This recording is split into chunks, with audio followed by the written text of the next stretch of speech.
ზოდიაქოს ნიშნები, რომლებიც ქორწილშიც კი არც ეკავენ სხვის დაკრულზე და შენ მით უმეტეს შენს ჭკუაზე ვერ ატარებ. ამ ნიშნებს თავისი რიტმი აქვთ და შენი სცენარით არ იცხოვრებენ. ქორწილშიც კი, როცა ყველა ერთნაირად თრთის ტამტამზე, ისინიც ეკავენ იმ მელოდიაზე, რაც თავში გაუვლით. ტყუპები. მათ თავისი ცეკვა უკვე დაიწყეს, სანამ მუსიკა ჩაირთვებოდა.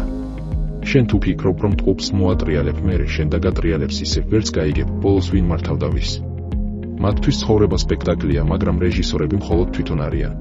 ტყუპები მხოლოდ იმაზე რეაგირებენ, რაც მას აინტერესებს. შენი სტრატეგიები? ტყუპისთვის უბრალოდ ინტელექტუალური გასართობია. მერწყული. დამოუკიდებლობის სუპერგმირი. ყველასგან განსხვავებული ხედვა აქვს და თუ სცადე მისი მართვა, ან გაგეცინება, ან გაგიჟდები. სხვა ვარიანტი არ არსებობს. თხის რქა, მის წესებს თუ არ იცავ, ვერც ვერაფერს გახდები. მართვა გინდა. ჯერ სცადე თხის რქის ნდობა მოიპოვო. არ გამოუვიდა ჯერ არავის. ლომი. ლიდერია და არა მიმდევარი.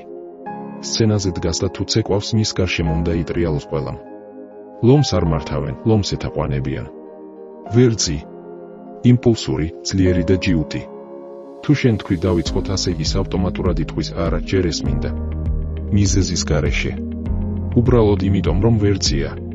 დაწერე კომენტარებში, არავის დაკრულზე არ ვცეკვავ და შეახსენე სამყაროს, ვისი სცენარი თამაშდება აქ.